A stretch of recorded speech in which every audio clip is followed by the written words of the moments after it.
एक लड़का जो एक छोटे से कोस्टल टाउन के गरीब घर में पैदा होता है, जिसका जन्म फाइनेंशियल स्ट्रगल से भरा हुआ होता है, जो अपने घर का खर्च चलाने के लिए न्यूज़पेपर तक बेचता है। लेकिन वही बच्चा आगे चलकर इंडिया का मिसाइल मैन बन जाता है और फिर इसके बाद देश का प्रेसिडेंट भी। हाँ, मैं बात कर रहा हूँ डॉक्टर APJ अब्दुल कलाम की।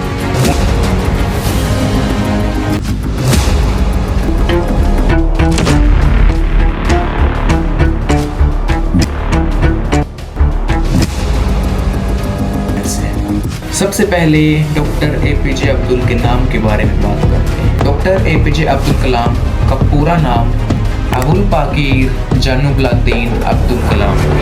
उन्हें हम सब एक ही नाम से याद रखते हैं, पीपल्स प्रेसिडेंट। आज भी आप किसी कॉलेज में जाओ या किसी स्कूल में जाकर बच्चों से पूछो कि आपका फेवरेट लीडर कौन है, तो उनका जवाब होता है डॉक्टर APJ अब्दुल कलाम। और इंटरेस्टिंग बात यह है कि डॉक्टर APJ अब्दुल कलाम सिर्फ एक साइंटिस्ट या प्रेसिडेंट ही नहीं थे, बल्कि वो एक टीचर और एक फिलोसफर भी थे। डॉक्टर APJ अब्दुल कलाम 15 अक्टूबर 1931 को तमिलनाडु के एक छोटे से कोस्टल टाउन रामेश्वरम में पैदा हुए। रामेश्वरम एक रिलीजियस और कल्चरल टाउन है जो अपने रामनाथ स्वामी टेम्पल और राम सेतु के करीब होने के लिए फेमस है। लेकिन कलाम का घर सिंपल था।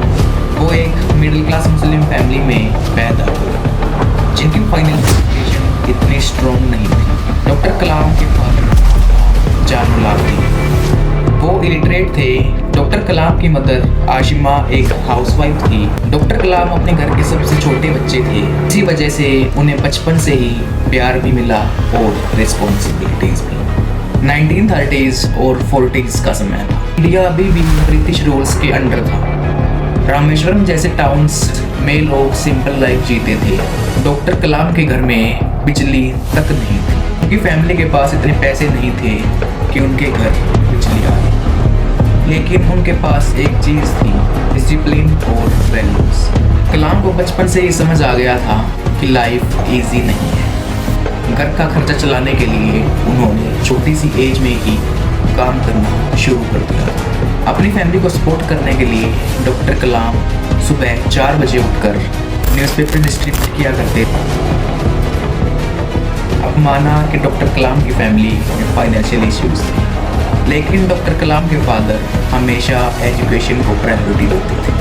उनके फादर लिटरेट नहीं थे, लेकिन वो समझते थे कि एजुकेशन ही एक ऐसा जरिया है जो उनके बच्चों का फ्यूचर बदल सकती है। कलाम ने अपनी स्कूलिंग रामेश्वरम एलिमेंट्री स्कूल से शुरू की, फिर उन्होंने सचवात हायर सेकेंडरी स्कूल रामनाथपुरम में एडमिशन लिया। बचपन से ही कलाम को मशीन्स, साइंस और नेचर में बहुत इंटरेस्ट था। जब दूसरे बच्चे क्रिकेट या गेम्स में बिजी रहते, तब कलाम अक्सर अपने टीचर की बातों में घंटे लगा दिया करते। एक बार उनकी टीचर शिवासु ब्राह्मणी अय्यर ने उन्हें बर्ड्स फ्लाइट और एरोडायनामिक के बारे में पढ़ाया। उस क्लास ने डॉक्टर कलाम के माइंड में एक स्पार्क जला दिया। उन्होंने तब भी डिसाइड कर लिया कि उनका करियर हमेशा फ्लाइंग और साइंस के आसपास ही, और वही स्पार्क उन्हें आगे चलकर इंडियाज़ मिसाइल मैन बनने की तरफ ले गया। 1947 के आसपास जब इंडिया ने इंडिपेंडेंस अचीव की, तब कलाम ने अपनी स्कूलिंग कंप्लीट कर ली थी और हायर एजुकेशन के लिए एडमिशन लिया था ST जोसेफ्स कॉलेज में। वहाँ पर उन्होंने फिजिक्स में ग्रेजुएशन कंप्लीट की। ये फेज़ उनके लिए टफ था क्योंकि घर के फाइनेंशियल कंडीशंस वीक थे। कई बार तो उनके पास हॉस्टल की फीस भरने के लिए भी पैसे नहीं होते थे, लेकिन उनकी ऑनेस्टी और डेडिकेशन देखकर प्रोफेसर्स और फ्रेंड्स उनकी हेल्प कर दिया करते थे। इसके बाद जैसे तैसे करके उन्होंने अपनी ग्रेजुएशन कंप्लीट कर ली। अब ग्रेजुएशन करने के बाद कलाम ने डिसाइड किया कि उन्हें एरोस्पेस इंजीनियर बनना है। इसके लिए उन्होंने अप्लाई किया मद्रास इंस्टीट्यूट ऑफ टेक्नोलॉजी और MIT के एंट्रेंस टेस्ट में उनका प्रोजेक्ट था एक एयरक्राफ्ट मॉडल डिज़ाइन करना। इनिशियली कलाम का डिज़ाइन वीक था, लेकिन उनके प्रोफेसर ने उन्हें एक चैलेंज दिया। या तो तुम 2 दिन के अंदर अपना प्रोजेक्ट परफेक्ट करके लाओ या फिर स्कॉलरशिप कैंसिल हो जाए। कलाम ने अपनी पूरी जान लगा दी। दिन रात काम करके उन्होंने एक परफेक्ट एयरक्राफ्ट मॉडल बना दिया। जब उनके प्रोफेसर ने मॉडल देखा तो उन्होंने कहा, कलाम तुम्हारे अंदर एक साइंटिस्ट छुपा हुआ है, कभी उसे मरने मत देना। और यही इंसिडेंट डॉक्टर कलाम की ज़िंदगी का एक टर्निंग पॉइंट था। इसके बाद MIT से एयरोस्पेस इंजीनियरिंग कंप्लीट करने के बाद डॉक्टर कलाम का ड्रीम था इंडियन एयरफोर्स में पायलट बनने का। उन्होंने IAF के टेस्ट के लिए अप्लाई भी किया। उस टेस्ट में 25 कैंडिडेट्स बुलाए गए। कलाम भी उन्हीं में से एक था, लेकिन फाइनल सिलेक्शन लिस्ट में सिर्फ 8 लोगों का नाम था और डॉक्टर कलाम का नाम उस लिस्ट में नहीं था। यही उनकी लाइफ का पहला सबसे बड़ा फेलियर था। डॉक्टर कलाम ने लिखा था कि उस दिन उन्हें लगा कि उनकी दुनिया ख़त्म हो गई है। वो उड़ना चाहते थे, लेकिन डेस्टिनी ने उन्हें नीचे गिरा दिया। लेकिन इसी सेटबैक के बाद उन्होंने डिसाइड किया, अगर मैं एज अ पायलट प्लेन नहीं उड़ा सकता तो मैं साइंटिस्ट बनकर उन प्लेन्स और मिसाइल्स को डिज़ाइन तो कर सकता हूँ। और इसके बाद देखिए किस्मत का खेल।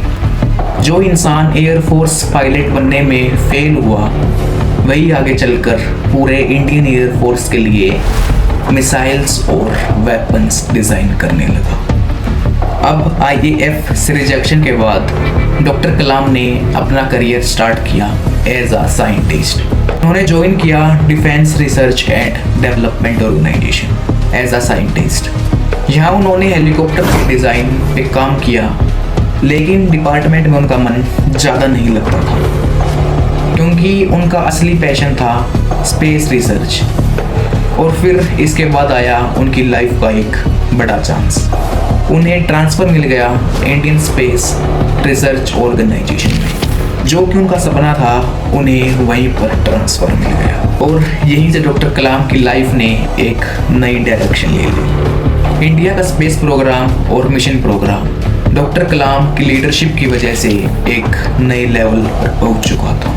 अब 1969 एक बहुत ही बड़ा चैलेंज था डॉक्टर कलाम के लिए, क्योंकि इंडिया पहली बार सैटेलाइट को स्पेस में भेजने का एक्सपेरिमेंट कर रहे हैं। कलाम को टीम के साथ मिलकर SLV-3 प्रोजेक्ट पर काम करना था, लेकिन टेक्नोलॉजी, डिसीजन और टीम वर्क कॉम्बिनेशन ने इस प्रोजेक्ट को एक कॉम्प्लेक्स टास्क बना दिया। इस प्रोजेक्ट का गोल था इंडिया का पहला सैटेलाइट स्पेस में भेजना, एक ऐसा ड्रीम जो सिर्फ डेवलप्ड कंट्रीज ही अचीव कर पाई थी। डॉक्टर कलाम ने अपनी लीडरशिप स्टाइल से टीम को मोटिवेट किया।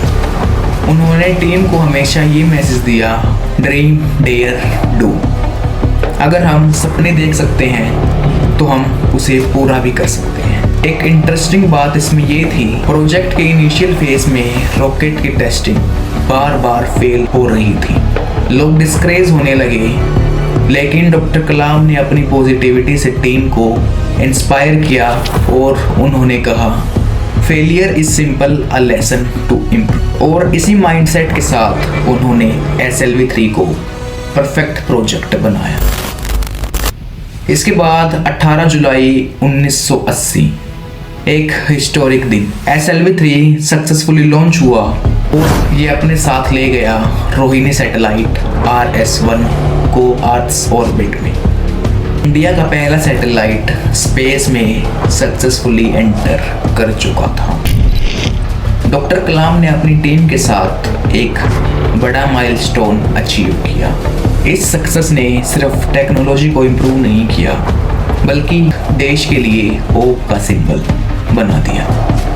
ये अचीवमेंट डॉक्टर कलाम के करियर का टर्निंग पॉइंट था। उनका नाम सिर्फ साइंटिस्ट के रूप में नहीं, बल्कि एक विजनरी लीडर के रूप में सामने आने लगा। उन्होंने अपने स्पेस प्रोग्राम सिर्फ सैटेलाइट लॉन्च तक सीमित नहीं रखी, बल्कि देश के डिफेंस और कम्युनिकेशन के लिए भी एक स्ट्रॉन्ग बैकबोन बना दी। SLV-3 और रोहिणी सैटेलाइट की सक्सेस के बाद डॉक्टर कलाम के नाम को ग्रेजुअली नेशनल फेम मिलने लगी। एक साइंटिस्ट जिसने अपनी कंट्री के लिए एक सपना देखा था, वो उसे अब सच होता हुआ देख रहा था। कलाम के विजन ने उन्हें मिसाइल मैन ऑफ इंडिया बना दिया।